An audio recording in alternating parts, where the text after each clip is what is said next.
کہ آپ یہ نہیں کر سکتے کہ عوامی باتیں بھی کریں اور ساتھ میں آپ یہ والے بڑے فیصلے بھی کریں، کیونکہ اگر آپ نے وہ بڑے فیصلے کرنے ہوں، جیسا کہ سب کو پتہ ہے کہ سب سے بڑا فیصلہ یہ ہے کہ IMF سے بعد ڈیل جو ہوتی ہے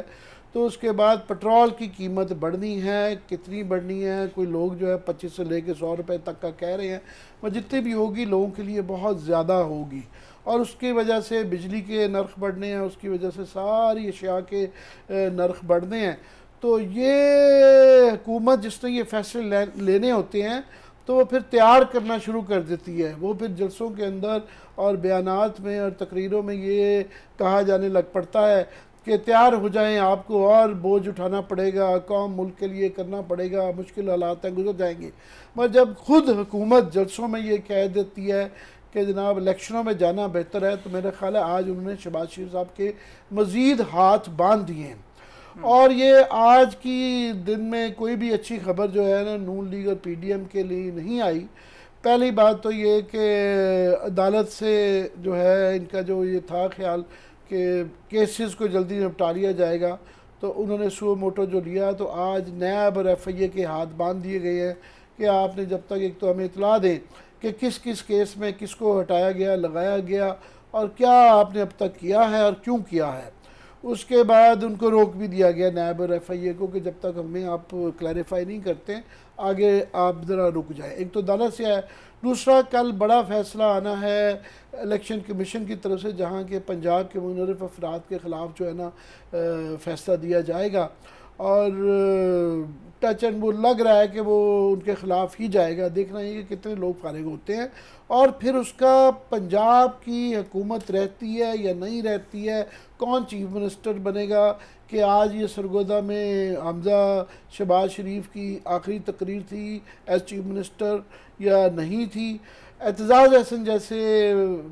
بڑے معتبر لوگ تو یہ کہہ رہے ہیں کہ تشریح جو کر رہے ہیں عدالت کے فیصلے کی، وہ کہہ رہے ہیں کہ جناب ان کی حکومت ختم ہو چکی ہوئی ہے۔ بہرحال اس کا تعین اگر عدالت کے تھرو ہی دوبارہ ہو تو گھوم پھر کے ایک وہاں پہ دوبارہ چیف منسٹر کا الیکشن ہونا ہے، تو وہ ایک تلوار بھی لٹک رہی ہے۔ مگر یہاں پہ آج سارا دن اسلام آباد میں سوشل میڈیا پہ مختلف ہمارے سیاسی نجومی کوئی 24 گھنٹے دے رہا تھا، کوئی 36 گھنٹے دے رہا تھا،